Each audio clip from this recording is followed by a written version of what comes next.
Buen día, hermanos. Les saludo con afecto y cariño, como todos los días, su amigo y hermano, el diácono Antonio Cervantes Silva.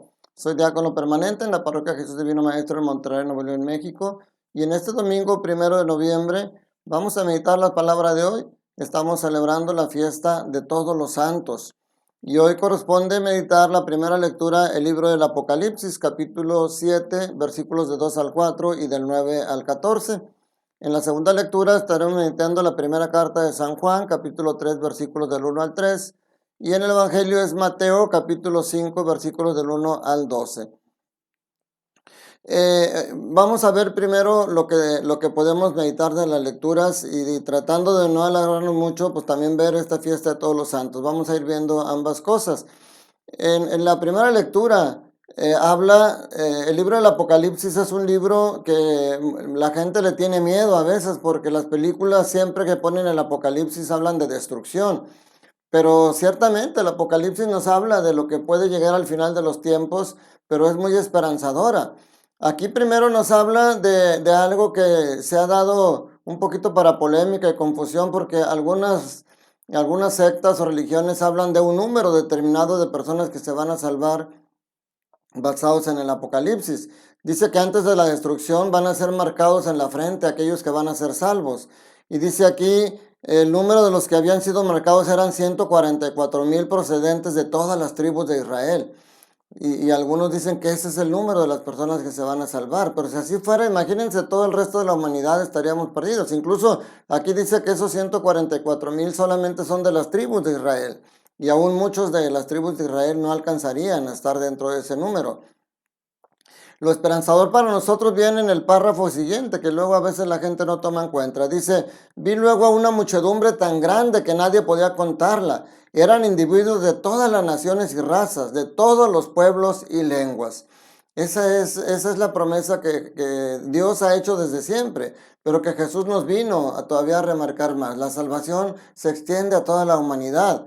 ¿Qué es lo que necesitas hacer? Dice aquí, todos estaban de pie delante del trono y del Cordero. Iban vestidos con una túnica blanca, llevaban palmas en las manos y exclamaban con voz poderosa, la salvación viene de nuestro Dios que está sentado en el trono y del Cordero. O sea, Dios Padre que se preocupe, que tenía el plan de salvación desde el principio de los tiempos para nosotros, y el Cordero que es Jesús, que ofrece su vida para que nosotros pudiéramos lavar. O sea, cuando dice quiénes son y de dónde vienen estos que vienen vestidos de blanco, dice son los que han blanqueado y lavado sus vestiduras con la sangre del Cordero.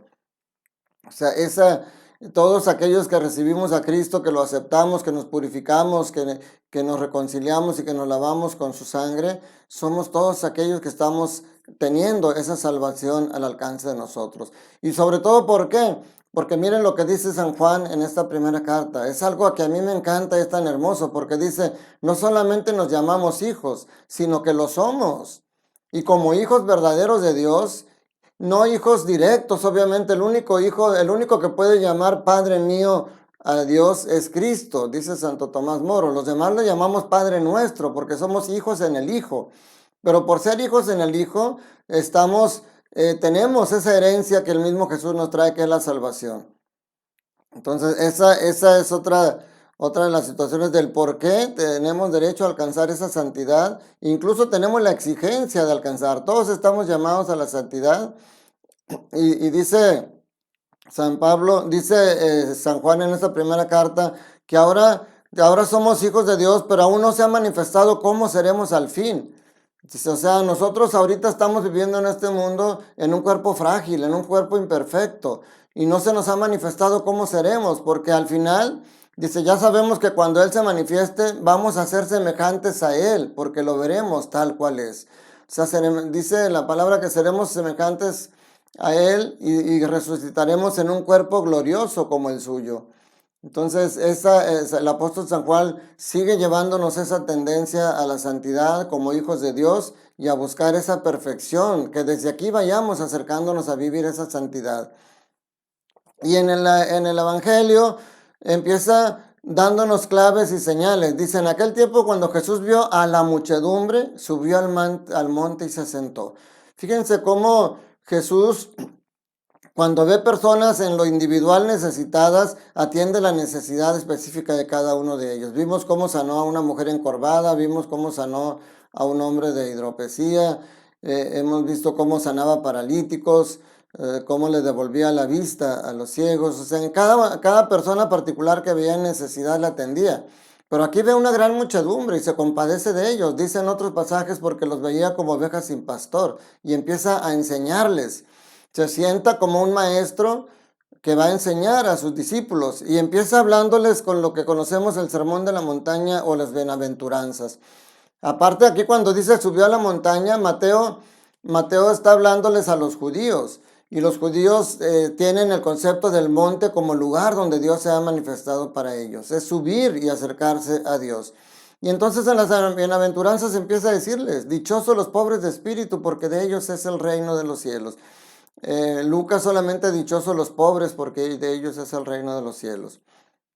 Entonces, estas bienaventuranzas, esta palabra dichosos, en otras versiones dice bienaventurados los pobres, en otras dice felices los pobres, pero nos enmarca, todas las bienaventuranzas hablan que estamos destinados a eso, a ser dichosos, a ser felices, a ser bienaventurados bajo cualquier circunstancia. Si se fijan, las primeras tres bienaventuranzas habla de cosas que parecerían contrarias a la felicidad, porque habla de la pobreza, del llanto, del sufrimiento, que son cosas que nadie quiere y que podríamos pensar que nos alejan de la felicidad. Pero si vemos las cosas como dice San Pablo, yo me glorío de mis debilidades porque cuando soy débil entonces soy fuerte. Entonces eres dichoso en estas tribulaciones, mi hermano, en la pobreza, en el sufrimiento, en el llanto, porque es cuando Cristo está contigo más fuerte. Cuando tú no eres de Cristo, cuando tú no crees en el Señor, estas circunstancias te van a agobiar y te van a hacer sentir perdido. Pero cuando eres de Cristo, en esos momentos Él está contigo, Él levanta la cruz contigo, Él te toma en sus brazos, por eso eres dichoso. En realidad no hay dicha más grande que tener a Jesús a nuestro lado. Y luego las siguientes cuatro bienaventuranzas, pues sí parecen cosas que están más cercanas a lo que uno espera y disfruta. Porque dice, aquellos que tienen hambre y sed de justicia, aquellos que son misericordiosos, que son limpios de corazón y que trabajan por la paz. Acuérdense que en términos bíblicos justicia no es equidad, justicia es santidad. Aquel que tiene hambre y sed de justicia es aquel que tiene hambre y sed de santidad. Por eso es dichoso, porque busca ser como Jesús quiere que seamos.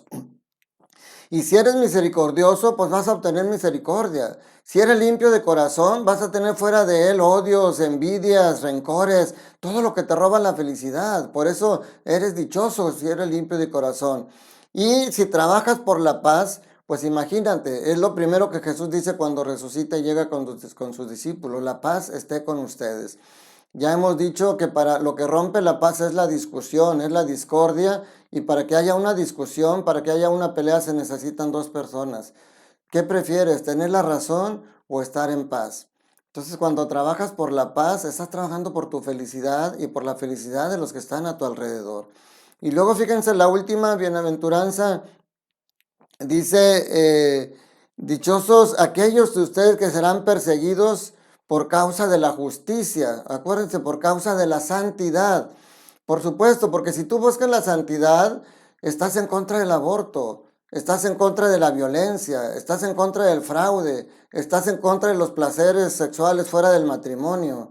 Y entonces todo eso va a hacer que seas perseguido, que seas rechazado. Pero Jesucristo dijo, si a mí me rechazaron, también a ustedes los van a rechazar. Entonces, no lo olvidemos que estas palabras dichosos, bienaventurados, felices, es porque ese es el estado que tú debes de estar sin importar las circunstancias que estén a tu alrededor.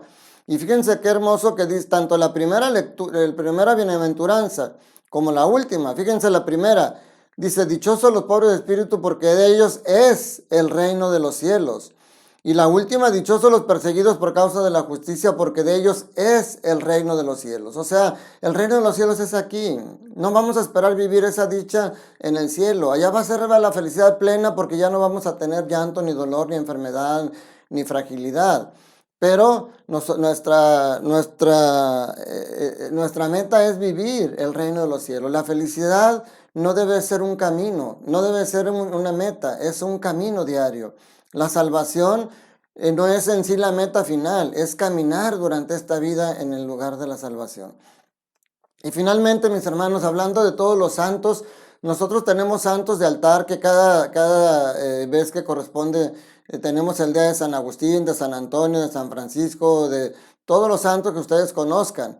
Pero están los santos que el Papa Francisco le llama los santos de la puerta de al lado, aquellos que viven la santidad en su día a día. Miren, entre los santos de altar tenemos aquellos que han sido llamados a ser mártires, a dar la vida por Cristo o a llevar una vida dentro del sacerdocio, dentro de una vida muy particular. Pero también tenemos santos o personas que están en camino a la santidad, como acabamos de tener la experiencia de este jovencito Carlo Acutis, que él ya fue beatificado y está en camino a la santidad, y era un muchachito como cualquier otro, que vivía y que trabajaba.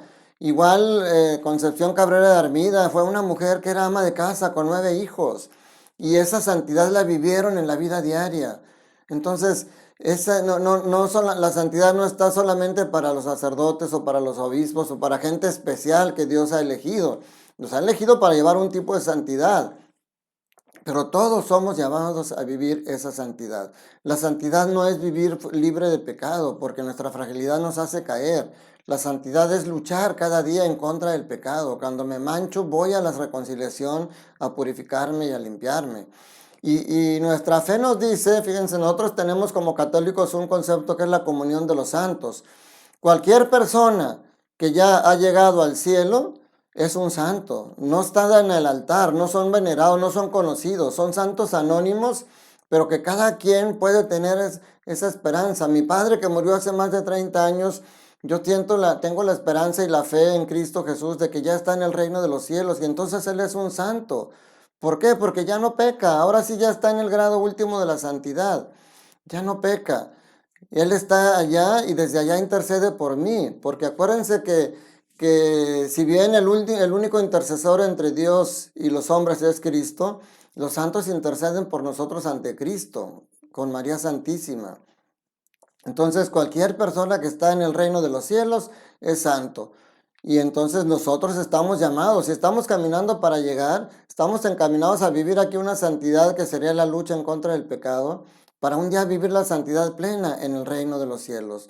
Hemos dicho cómo San Francisco de Sales habla de que la santidad la puedes vivir en la plomería, en la jardinería, en el ama de casa, en cualquier situación en la que tú estés viviendo y luchando en contra del pecado, buscando ser mejor persona, viviendo en el amor. Ese es el camino a la santidad. Sobre todo esto último, mi hermano, viviendo en el amor. Porque vivir en el amor es hacer lo que hizo Jesús, pasar por el mundo haciendo el bien. Entonces vamos hoy a pedir a todos los santos que están en el cielo que intercedan por nosotros, que nos ayuden para que en este caminar no nos perdamos. Sabemos que a lo mejor no nos alcanza el tiempo en la vida para alcanzar la entrada directa al cielo y tendríamos que pasar. Acuérdense que como iglesia hablamos de la iglesia caminante, que somos los que estamos aquí, la iglesia triunfante, que es la que está en el cielo, pero también hablamos de la iglesia purgante, que son aquellas personas que antes de entrar al cielo tienen que pasar a limpiar y a purificar su alma, que no se alcanzó a hacer aquí. Y ahora, a veces nos da miedo hablar del purgatorio porque hablamos de que es un lugar de sufrimiento, pero es muy diferente un sufrimiento eterno a un sufrimiento temporal para purificarte y para llegar al cielo. Sobre todo porque en el sufrimiento eterno en el infierno, realmente lo más grave de ahí no es tanto el dolor que estás sufriendo en el fuego, sino estar lejos de Dios, estar alejado de Dios y estar fuera de la presencia de Dios.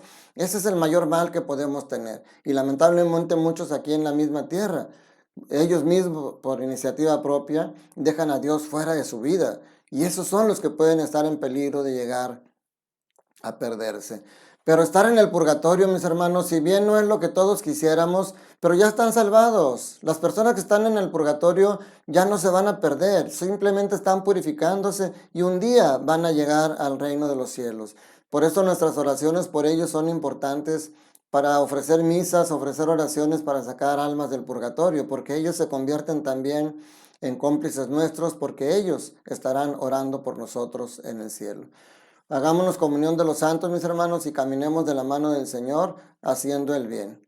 Que la bendición de Dios Todopoderoso, Padre, Hijo y Espíritu Santo, descienda sobre ustedes y permanezca para siempre. Cuídate mucho, te mando un fuerte abrazo y trata de ser feliz desde esta tierra. Dios es lo que quiere que seas feliz y te da todos los elementos necesarios para que lo seas y para que ayudes a los que están a tu lado a ser felices. Te mando un fuerte abrazo.